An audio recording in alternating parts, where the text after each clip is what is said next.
let's look at every team's worst contract for the upcoming 2021-2022 NBA season.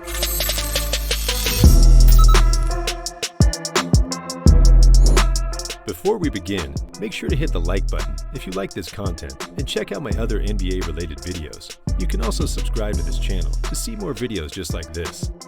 We'll start off with the Atlanta Hawks with Danilo Gallinari, who will earn $20.4 million in the upcoming season. Now, we can argue that this isn't a bad contract, considering the Hawks' success in their last playoff run. But Gallinari is 33 years old. Not to mention, Gallinari's deal is the largest multi-year contract for a player who is older than 30 and who has never made an All-Star game. Next, we have the Brooklyn Nets paying Joe Harris $17.3 million. With the Nets having three of the highest-paid players in the game on their roster, it's important that their role players perform, especially during the playoffs. Harris averaged 11 points in the last playoff run and missed some crucial shots. For the Charlotte Hornets, we'll go with Nicholas Batum. I know, we could easily talk about Hayward, but he had a pretty solid year, averaging almost 20 points per game, despite the injury. Batum, on the other hand, will be paid $9 million next season. He has a 5-year, $120 million contract, and the Hornets are set to pay him until 2023, after waiving him last year. Moving on to the Chicago Bulls, we have Al-Farouq Aminu, who's worth $10.1 million. His contract is a 3-year, $29 million contract, signed back in 2019. He was traded to the Bulls back in March. The former lottery pick only played 6 games last season due to injury. Next, we have the Cleveland Cavaliers, paying Kevin Love $31 million. Love signed a 4-year, $120 million extension in 2018 and is guaranteed to bag over $90 million from 2020 to 2023. This is one of the most absurd contracts in the NBA today. The 32-year-old Love only played 25 games last season and is one of the highest-paid players in the league. For the Dallas Mavericks, yep, you guessed it, it's Kristaps Porzingis with a ridiculous $31.6 million contract. Kristaps signed a 5-year max contract in 2019 with a player option in its final year. Porzingis had a solid regular season with the Mavs last year, but we never really saw the Porzingis we expected in the postseason. He only averaged 13.1 points and 5 rebounds per game. For the Denver Nuggets, we have Aaron Gordon, who's earning $16.4 million. His 4-year, $76 million contract was signed in 2018, and he was traded to the Nuggets earlier this year. We all thought someone like him would step up in the postseason in Jamal Murray's absence, but he only averaged 11 points per game. He's the 3rd highest-paid player on the team, behind Jokic and Murray.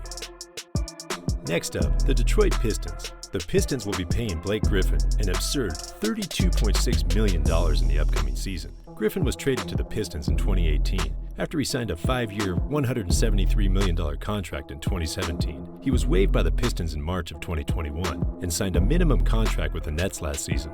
Now, with the Golden State Warriors, we have Andrew Wiggins. To be fair, Wiggins had a decent 2020-2021 season. He averaged 18.6 points, 2.4 assists, and 4 rebounds. But I think his $31 million a year is still too expensive. His 5-year max salary signed in 2017 is still active and will end in 2023.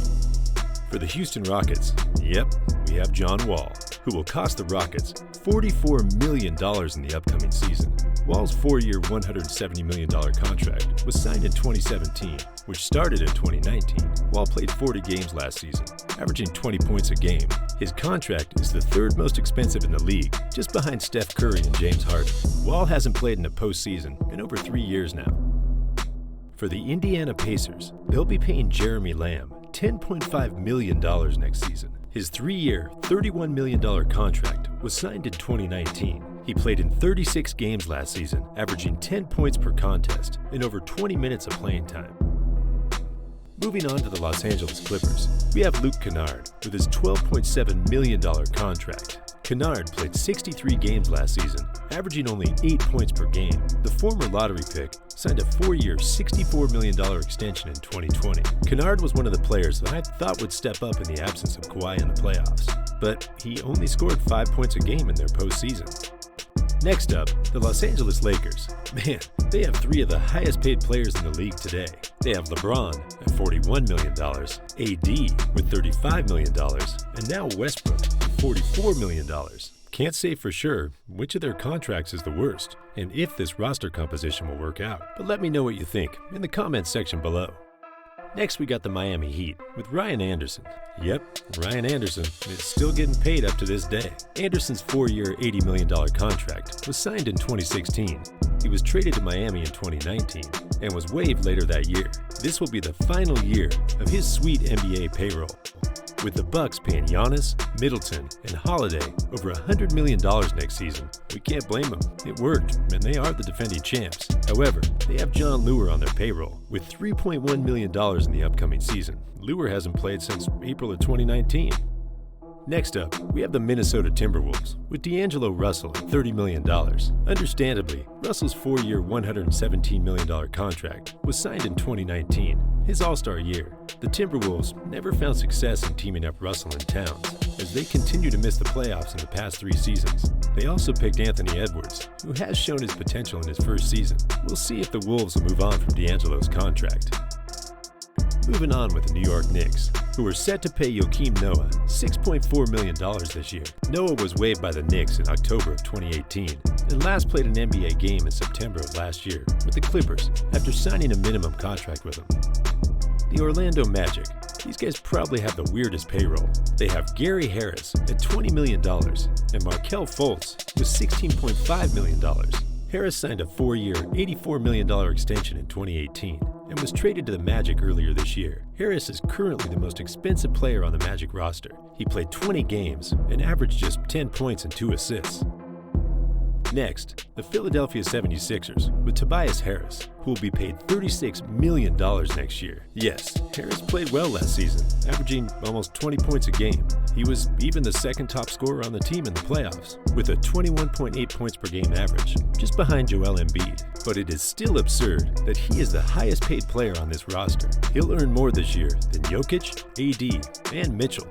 For the Portland Trail Blazers, we have CJ McCollum with $30.8 million. McCollum signed a 4-year extension in 2019 and is currently the 32nd highest player in the NBA today.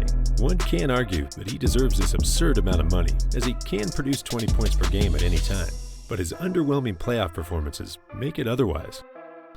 Moving on to the Sacramento Kings, we'll go for Buddy Hield, who's being paid $22 million.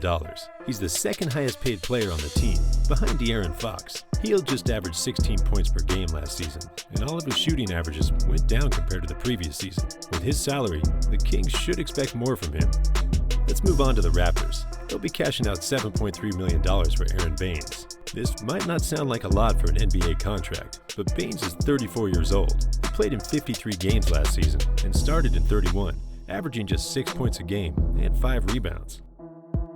Now with the Washington Wizards, with the recent news that Westbrook has been traded to the Lakers, we'll go with Davis Bertans. The Latvian Laser will be paid $16 million next year. He signed a 5-year, $80 million contract in 2020 to provide floor spacing for the Wizards, but he only produced 11 points per game, shooting a career-low 40% from the field, while attempting more than 7 threes a game. He's also not a great defender, nor a great rebounder. Okay, not every NBA team has bad contracts. Some of them pay fairly, according to their players' performance. The Boston Celtics probably have one of the most decent-looking payrolls in the NBA right now. I don't blame them for paying Smart $14 million next season, who continues to provide him with great leadership and defense. And we all understand him paying more than $20 million to Tatum and Brown. Another one is the Utah Jazz. Honestly, their payroll doesn't look bad at all. They're paying Donovan Mitchell $28 million, Gobert $35 million, and they got Clarkson for $12.4 million, which is a steal considering his production last season. It was also recently reported that Conley will re-sign with them on a 3-year deal. The Memphis Grizzlies. This is another team with a pretty good payroll. Their young core's most expensive player is Dylan Brooks at $12 million. Also, it was reported that they're declining Justice Winslow's $13 million contract. So yeah, there's really nothing to complain about on this team. And for the Oklahoma City Thunder, well, they're not really paying a lot of money to their players. Their highest paid player is Shai Gilgeous-Alexander, who reportedly signed a 5-year, $172 million extension. And all their young players don't really cost a lot. So yeah, no one here is really overpaid. Next up, we have the New Orleans Pelicans. They don't really have a lot of players to pay right now in their roster, besides Brandon Ingram. It was recently reported that Eric Bledsoe and Steven Adams were traded to the Grizzlies to acquire Jonas Valanciunas. Bledsoe's 2021-2022 season would have cost them $18 million, and the Grizzlies aren't planning to keep him either. The San Antonio Spurs. The Spurs don't really have a bad contract right now. They have Dejounte Murray and Derek White at $15 million each, which in my opinion aren't too bad. They also have Jakob Poeltl at $8 million, which I understand because they don't really have a big man in their lineup. The Phoenix Suns. You can't really complain about these guys' roster. I mean, they had their first finals appearance in a very long time, and that's after they added Chris Paul and Jay Crowder to their lineup. Recent reports say that Paul will return to the Suns on a 4-year deal, worth up to $120 million, after he declined his $44 million player option. So we expect that the Suns will run it back next season.